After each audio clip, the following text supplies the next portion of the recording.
primer tema, lógicamente, es la formación de la investidura de Pedro Sánchez y ese nuevo gobierno que se está formando. Vamos a hablar de lo que se sabe hasta ahora del reparto de ministerios, qué podemos esperar. También vamos a hablar de cómo ha sido ese reparto, qué ministerios se les ha dado a Sumar. Vamos a hablar también de esa oferta in extremis que hizo ayer Yolanda Díaz a Podemos de ofrecer un ministerio a Nacho Álvarez a cambio de que cesaran las críticas de Podemos hacia Sumar, cosa que se ha materializado finalmente pues en un pequeño desastre para Yolanda Díaz, puesto que Nacho Álvarez no ha aceptado, Podemos no ha aceptado esta oferta y finalmente se ha saldado con el rechazo de Nacho Álvarez y la salida de Nacho Álvarez de Podemos. Carlos finalmente ha salido investido, Pedro Sánchez, con unas algaradas callejeras tremendas por parte de los sectores más cavernarios de la sociedad española, mucha gente simpatizante del Partido Popular, de Vox, pero han salido también diversas fuerzas todavía más a la derecha a protestar contra Pedro Sánchez. Ha sido realmente penoso todo lo que hemos visto. Pero finalmente hay gobierno, Carlos, y ¿cómo valoras tú todo lo que ha pasado y finalmente esta formación de gobierno con el apoyo de 8 formaciones políticas? Bueno, yo creo que entre todos se nos ha quedado un cuadro bastante penoso, ¿no? Entre unos y otros. A mí, por decir la cuestión que más me preocupa, yo creo que lo más preocupante es el documento que han firmado varios ex militares retirados para que el rey directamente no detenga a Pedro Sánchez y que no le deje convertirse en presidente del gobierno, ¿no? Pese a contar con los votos en el Parlamento. Ese documento existe. Ese documento está firmado por personas que se sabe quiénes son, a las cuales no les va a pasar nada, pero que esgrime argumentos que directamente colocan a la formación del gobierno actual fuera de la Constitución. Parece, bueno, efectivamente, como tú dices, ha habido un toque folclórico festivo muy raro y muy rancio, pero este tipo de movimientos, sobre todo los movimientos en los cuarteles, parece que se han dado. Parece que además han llegado al rey. Parece además que el rey se los ha tomado en serio. No había nada más que ver la cara del rey cuando estaba jurando su cargo Pedro Sánchez. O sea, cuando Pedro Sánchez estaba jurando el cargo, la carita que se le quedó al rey era para verla, ¿no? Era todo menos festivo. Es decir, el malestar es evidente. Y volver a decir cuál es mi principal problema con todo esto. Bueno, es el mismo que comentamos hace unas semanas, y es que todo esto se ha hecho sin decírselo a nadie en las últimas elecciones generales. Yo creo que lo de la amnistía no se puede tomar a la ligera. Esto no es una cosa que, bueno, esto pues hacemos una amnistía y aquí paz y después gloria. Es un paso que, bueno, desde el punto de vista jurídico es muy relevante, que creo que se ha tomado demasiado frívolamente. Bueno, pues una amnistía y ya está, ¿no? Y que lo peor de todo es que no se dijera en la campaña electoral. Si en la campaña electoral, que todos sabíamos, desde luego Sumar, ¿no? Que por un plato de lentejas es capaz de vender hasta el alma, ¿no?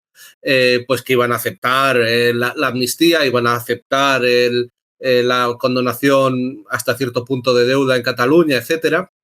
Bueno, esto no se dijera en las urnas, no se dijera en la campaña electoral. En la campaña electoral, de hecho, Pedro Sánchez llegó a decir que no iba a haber amnistía, que no iba a haber condonación de deuda y que él lo iba a defender. Bueno, y ahora, una vez que ya han pasado las elecciones, pues se demuestra lo que todo el mundo sabe, ¿no? Que había una agenda oculta a los ojos de todo el mundo, que era la amnistía a cambio de 7 votos en en el Parlamento. Bueno, para mí eso es lo más grave, ¿no? Tanto la carta de los militares, que significa que hay movimiento de sables, ruido de sables, que le han llegado al rey y que el rey está preocupado, y los ataques a las Fuerzas Armadas y de Seguridad del Estado, que han sido muy evidentes, y luego la falta de sinceridad por parte de el PSOE y Sumar al pasar por encima de esta cuestión que todo el mundo sabía que era la fundamental en la campaña electoral, y luego pues lanzarse hacia una amnistía que yo creo que se ha tomado demasiado a la ligera y demasiado frívolamente. Jorge, a mí me gustaría destacar un par de temas. El primero es que con todo esto que ha ocurrido, el PSOE pues parece que ha lavado su imagen. Al tener a toda la derecha de esa manera en contra, pues de alguna forma ha llegado incluso a hacerse simpático para mucha gente que antes le tenía completamente enfilado. Estoy hablando de gente de izquierdas, lógicamente.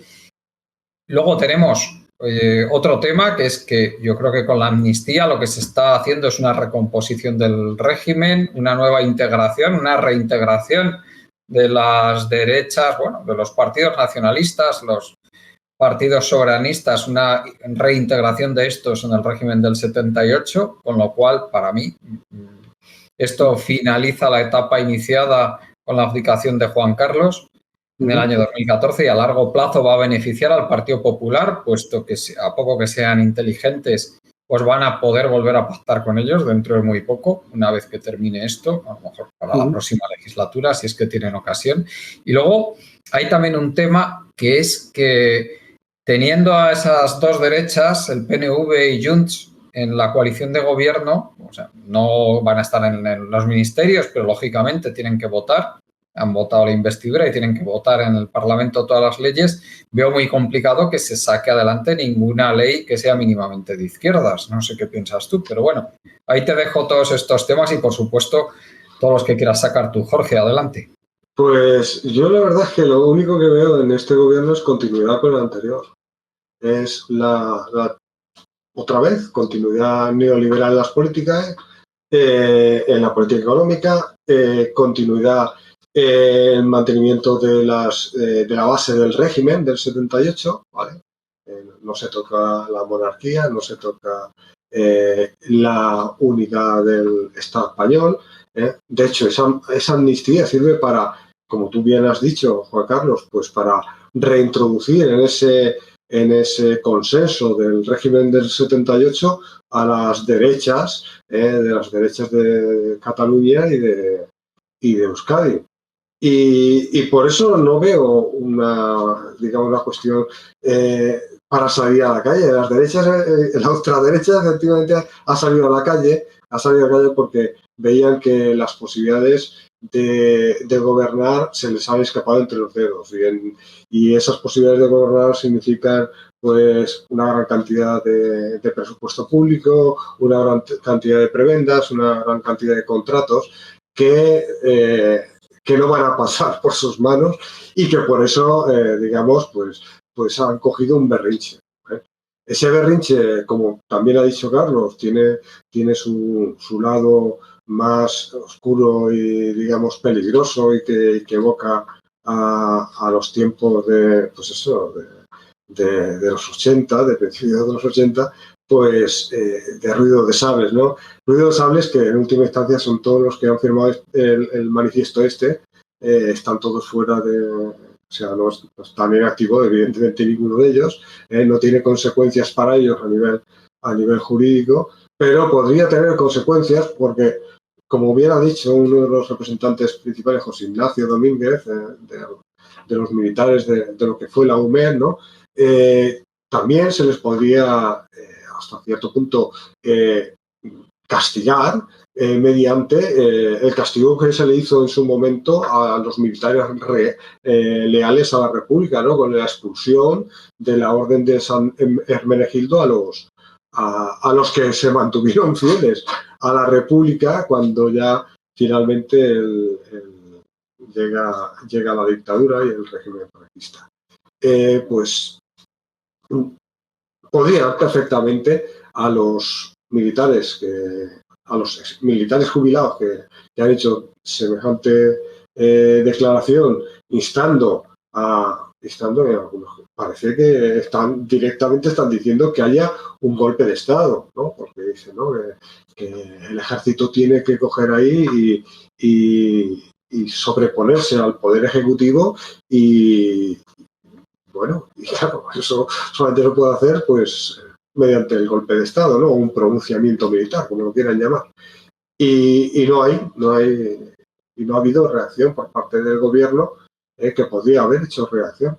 De todas maneras, hasta cierto punto el gobierno, como también has dicho tú, Juan Carlos, le ha venido bien para, de alguna manera, ponerse una capa de antifranquismo y antirrégimen, siendo justamente el pilar fundamental del régimen del 78 en este país. ¿Por qué? Porque han salido un montón de miles de personas, sobre todo en Madrid, ¿vale?, para, pues, además de la ultraderecha, algunos vestidos como los tercios de Flandes, y es que resulta aquello para película de estas de costumbristas, ¿no?, de España, ver esas personas saliendo ahí pidiendo el fin de un gobierno que es un gobierno que en última instancia está garantizando la pervivencia del régimen del 78.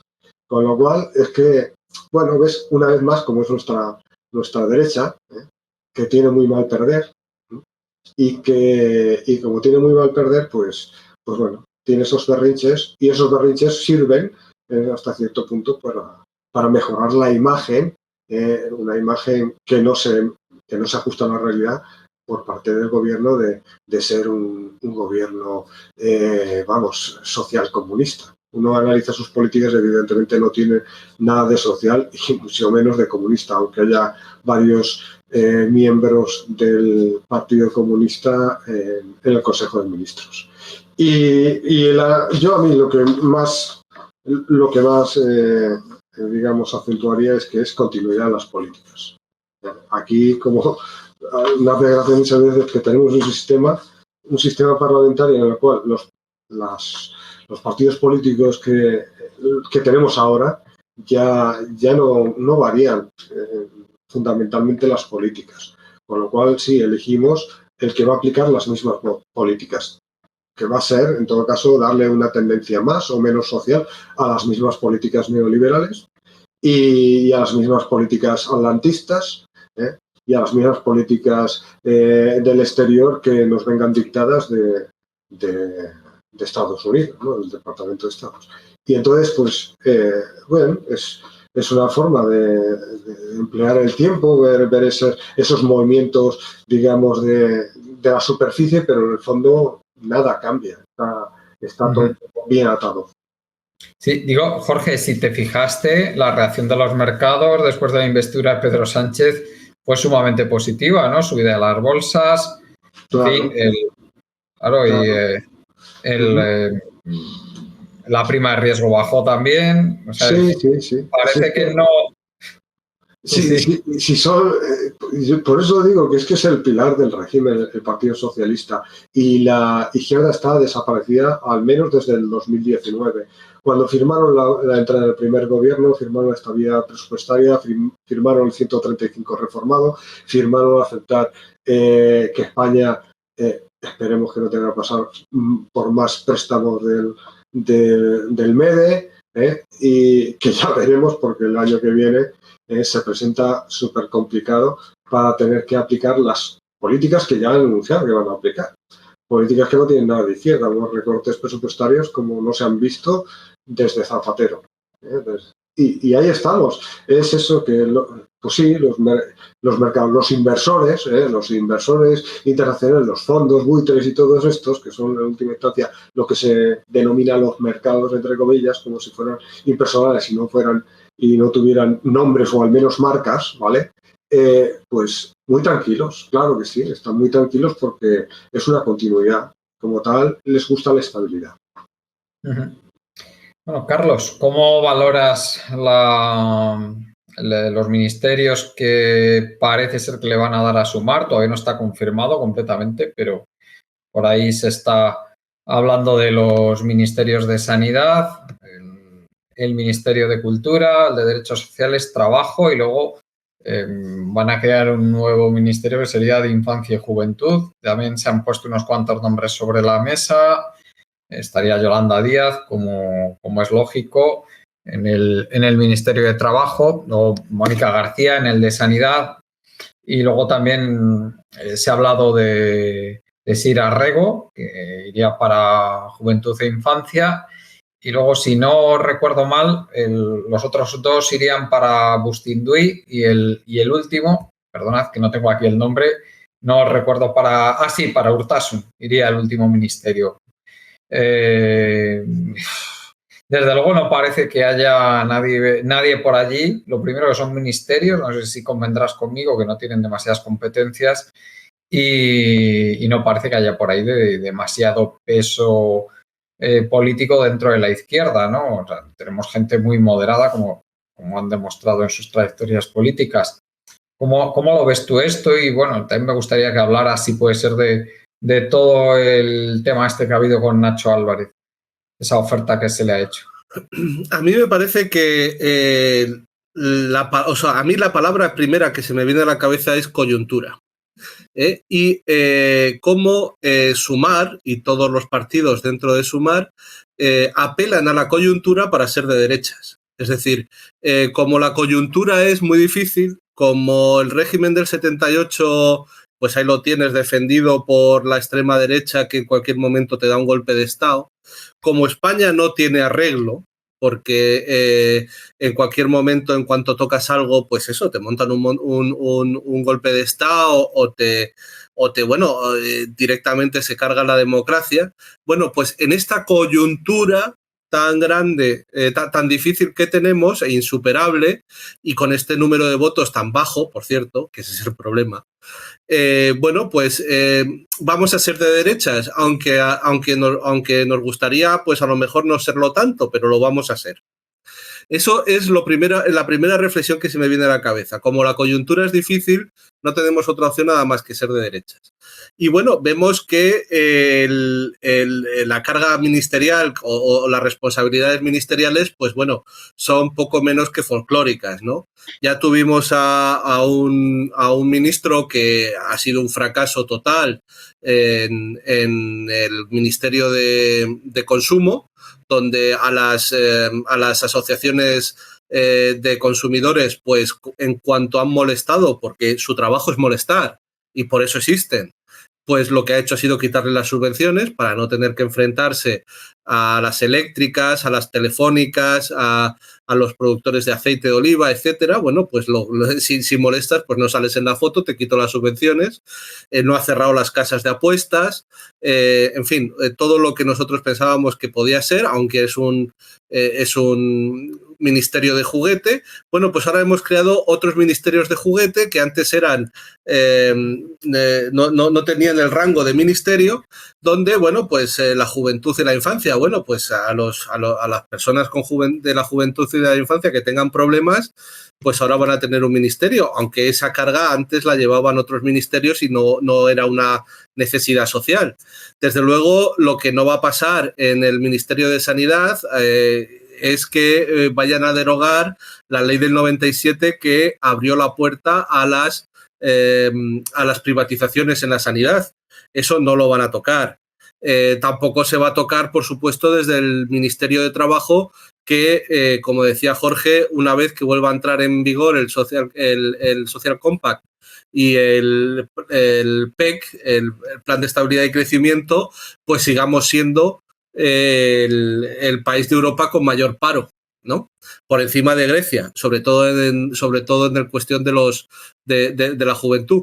Bueno, si con todos estos ministerios no somos capaces de hacer políticas de izquierdas, no, porque es que la coyuntura es muy difícil. Porque no vaya a ser que un día la ministra de Trabajo, que dice que es del Partido Comunista, pero está totalmente asintomática, pues dice que, bueno, pues el que quiera trabajar, pues oye, que el que quiera trabajar, pues que tenga un trabajo y que viva de él. Si una persona dice, oye, yo quiero y puedo trabajar, y como hay muchísimas cosas que hacer en la sociedad, no hay más que mirar por la ventana y ver la cantidad de trabajo que no se hace, oye, yo quiero vivir de mi trabajo honradamente, bueno, pues no, la ministra de Trabajo no te va a dar un trabajo, porque claro, decir que lo que vamos a hacer es asegurar a todo el mundo un puesto de trabajo digno, pues sería dejar de ser asintomático comunista, sería ser comunista de verdad. Y como la coyuntura es tan complicada, bueno, pues me voy a limitar a cobrar la nómina y no voy a hacer nada más. Bueno, pues eso en todos los ministerios, ¿no? El caso de Nacho Álvarez me parece que efectivamente es un caso paradigmático de un hombre que yo creo que es muy listo, que ahora no sabemos qué ministerio bueno, le han ofrecido, si es que eso es verdad, pero bueno, ya lo será. Ha abandonado Podemos, él es un jugador a largo plazo, es un hombre que desde luego ¿cómo decirlo? Ha asegurado, ha atado y bien atado los principales puntos neoliberales del programa económico de PSOE y Sumar, como son la estabilidad presupuestaria. Él es economista, él es doctor en economía y bueno, pues los puntos que tienen que ver con la economía pues son precisamente eso, aceptar la austeridad y aceptar el equilibrio presupuestario. Bueno, pues ya no lo toques más. Si tenemos equilibrio presupuestario, cualquier transformación de izquierdas de la realidad es imposible. Eso es Nacho Álvarez. Eso es Nacho Álvarez. Bueno, pues otro que va a estar en la coyuntura porque no se puede hacer otra cosa, porque no se puede decir que las reglas de la Unión Europea son absurdas, que estar dentro del euro es absurdo y que lo que hay que hacer es salir. No, no, no. Es que la coyuntura me hace ser de derecha. Bueno, pues ya lo tenemos. Desde luego, con mi apoyo, que no cuenten. Y desde tu punto de vista, porque si tú le preguntas a cualquier líder de Podemos o de Sumar, me da igual, lo que te dirán es que con la correlación de fuerzas que hay, y ahora mismo estoy repitiendo palabras de Iglesias, ni siquiera estoy interpretando, con la correlación de fuerzas que hay, pues es que no se puede conseguir más de lo que han conseguido. Claro, es que correlación de fuerzas es otra palabra para hablar de la coyuntura. La coyuntura incluye la correlación de fuerzas. Es que fíjate la correlación de fuerzas que tenemos. Bueno, es que les ha venido muy bien. En el fondo, la correlación de fuerzas y la coyuntura es la excusa perfecta para renunciar a cualquier cambio de izquierdas en la sociedad. Porque como es muy difícil, como si alguna vez los cambios llevados a cabo por el movimiento obrero hubieran sido fáciles, ¿no? No sé cuál era la coyuntura para conseguir las 8 horas laborales al día o las 40 horas semanales. ¿Cuál era la coyuntura para tener libertad de huelga? ¿Cuál era la coyuntura para tener estado del bienestar? Eso sí que era coyuntura difícil, no esto. Pero bueno, ellos necesitan una excusa para renunciar a cualquier planteamiento socialista y de transformación hacia la izquierda de la realidad y se apoyan en la coyuntura, que como tú dices, incluye la correlación de fuerzas. Es que fíjate lo que tenemos en las calles, en Ferraz. Con esta correlación de fuerzas, pues no podemos hacer nada. Bueno, y hablan también de que si el PSOE tiene 100 y pico diputados, ellos tienen 30, pues que tampoco pueden presionar más. Pero claro, fíjate, a ver si es que por no plantear transformaciones de izquierda y por haber renunciado a cualquier transformación socialista de la realidad, es por eso, por lo que no tienen por lo que no sacan más votos. A ver si es que la coyuntura negativa a la que ellos apelan no será producto de su traición hacia los planteamientos de la izquierda. Porque a lo mejor si cambiaran de planteamientos y a lo mejor si efectivamente fueran coherentes con los planteamientos del socialismo y de la izquierda, a lo mejor los resultados no eran tan malos. Ahí Sí, no les veremos, ahí no les sí. veremos. Yo no puedo estar más de acuerdo contigo, Carlos, pero ellos lo que te dirían en ese caso es, ya estuvo ahí Izquierda Unida 30 años y nunca pintó nada. Siempre estuvo ahí en un rincón y jamás contaron con Izquierda Unida para nada. Es que es muy curioso esa cuestión. El régimen de 78 les montó un submarino del PSOE que se llamaba Nueva Izquierda. Bueno, pues lo que han hecho, en vez de intentar sacar consecuencias de lo que pasó con la experiencia de Anguita, lo que han hecho ha sido comprar el discurso de Nueva Izquierda.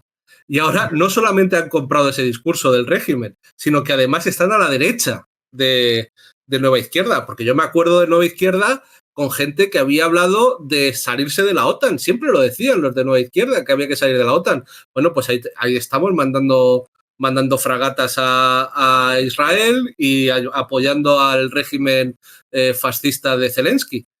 Bueno, a la derecha de Nueva Izquierda. O sea, en vez de sacar las consecuencias históricas de lo que supuso el acoso y derribo a Anguita cuando se opuso a la Unión Europea, cuando se opuso al euro, bueno, pues lo que han hecho ha sido comprarle el discurso y ponerse a la derecha de los submarinos que mandó el régimen para cargarse esa alternativa. A mí me hubiera gustado que hubieran aguantado un poquito más, porque las críticas que en aquel momento se lanzó desde Izquierda Unida con Anguita, hoy se ha demostrado históricamente que eran totalmente ciertas. Pero bueno, ya en el momento en el que llegó a hacer ese análisis, ellos ya se habían ido con los nuevaizquierdistas hacia el PSOE y hacia la OTAN y hacia posiciones nítidamente de derechas. Y luego dicen, ¿y qué consiguió Anguita? Anguita lo que consiguió al final es que gobernara a la derecha, que entrara Aznar en el gobierno. Pero ¿qué diferencia hay?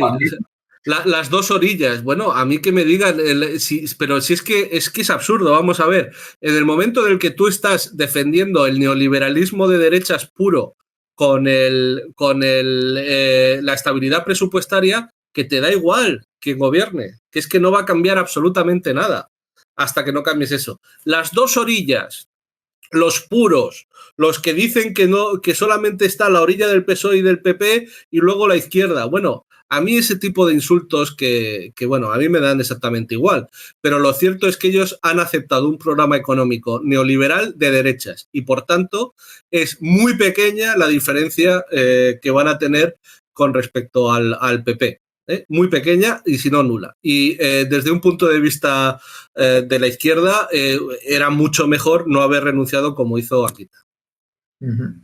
Jorge, ¿qué piensas que se puede esperar de este gobierno, de este nuevo gobierno que se va a formar estos días?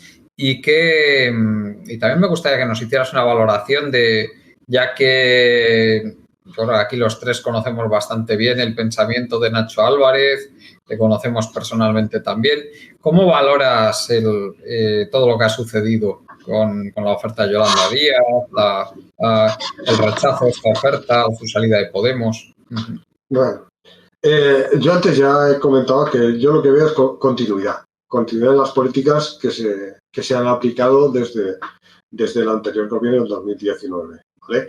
Así que no espero ningún cambio dramático frente a lo que llevan haciendo, aplicar las políticas neoliberales, cumplir aquello que esté en vigor en este momento aún está suspendido, pero ya en diciembre termina la suspensión de las reglas fiscales, del tratado del Pacto de Estabilidad y Crecimiento, que sí que es malo, pero del todavía más nefasto Tratado de Estabilidad, Coordinación y Gobernanza, el Fiscal Compact, que eso es realmente demencial, simplemente demencial y que va a ponernos el año que viene en un problema inmenso. Pero una de las cosas que a mí me llama la atención, no he hecho el ejercicio aún de mirar pues, qué presupuesto, qué porción del presupuesto público va a acabar en manos de esos 5 ministerios con respecto a qué porción del presupuesto acabó en las manos de los 5 ministros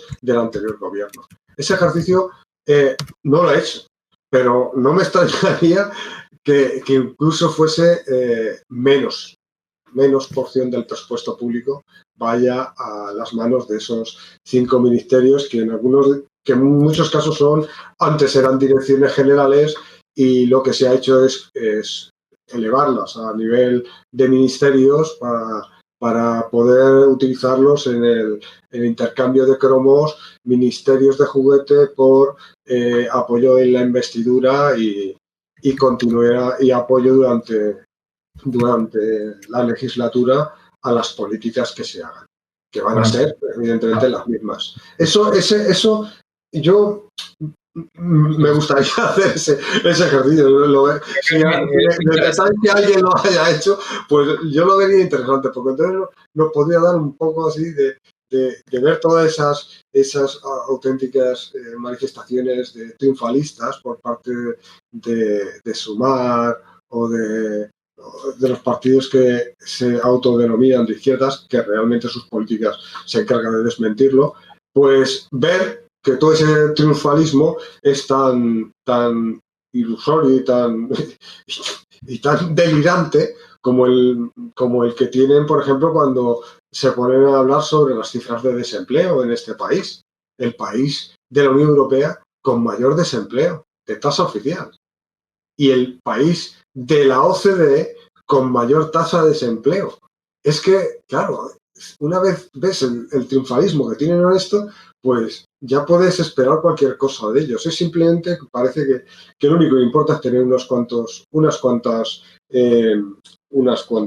poltronas, ¿vale? Unas cuantas poltronas que realmente, para que tengan que hacer declaraciones, que hagan algunas políticas que luego en los ministerios, entre comillas, de verdad, los ministerios decisivos, puedan tamizar, decir, no, esto, como pasó con el ingreso mínimo vital, que en última instancia, ¿quién ha sido el ministerio que ha estado detrás de la gestión real del ingreso mínimo vital y convertirlo en la gincana legal, pesadilla de la gente que lo necesita? Pues el ministerio para mí, en mi opinión, el neoliberal más peligroso y más importante de nuestro país, el ministro Escrivá, ¿vale? Que de hecho, ahora que dices de Nacho Álvarez, ha hecho una loa de Nacho Álvarez por su trabajo en la Secretaría de Estado. Yo, siendo de izquierda, me preocuparía muy mucho si hiciera una loa de mi función un ministro tan neoliberal. Eso es como hubo un famoso político de derecha moderada en Canadá, que cuando en una intervención le empezaron a aplaudir los de la oposición, dice, debo haberme equivocado porque la oposición me está aplaudiendo. Pues cuando, entre comillas, los que defienden el interés de la clase rentista durante tanto tiempo, ya sea en su periodo en la banca, trabajando para la gran banca, trabajando para el Banco Central, previamente para entrarnos en el euro durante el IMF, ¿no? El instituto,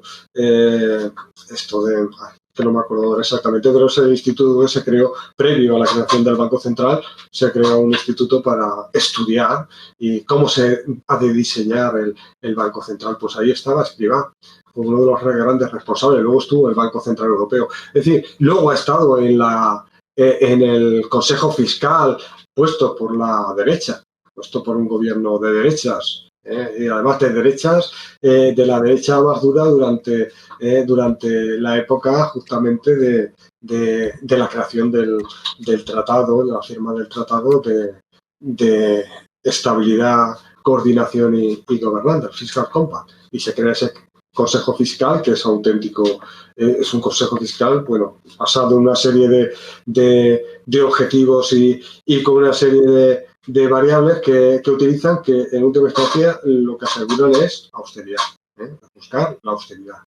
Y claro, si alguien como ese, que nadie puede dudar por su práctica política y por toda su trayectoria, que es un neoliberal, te pone en un pedestal tu trabajo, pues si tu trabajo era acabar con el neoliberalismo y con la austeridad, yo me parece que algo ahí que debería chocarle, ¿no? Pero bueno, parece que lo que importa en última instancia, además, lo que ha dicho Nacho Álvarez, que no quiere ser ministro.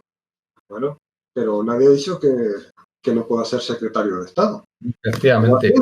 Como ha sido hasta ahora. De todas maneras, yo es que no entraría mucho en eso porque me parece, pues eso, es como dice, coyuntura, es coyuntural, pero si vamos al tema de la estructura, no va a haber grandes diferencias con el anterior, simplemente lo que nos diferenciará será qué es lo que está pasando alrededor y el momento del ciclo económico en el que nos metemos con todo esto. Y eso en todo caso es lo que podrá dar una diferencia entre ambos gobiernos. Uno es un gobierno de una recuperación y un gobierno de la suspensión de reglas fiscales, la posibilidad de utilizar los poderes del emisor de moneda y déficits suficientes para ir reduciendo el desempleo, para poner, aunque hubo un shock de oferta, no dejar que la gente se muriera de hambre con los ERES y todo esto, pues esto va a acabar. Eso se acaba, esas posibilidades se acaban de nuevo con la entrada de esas reglas fiscales.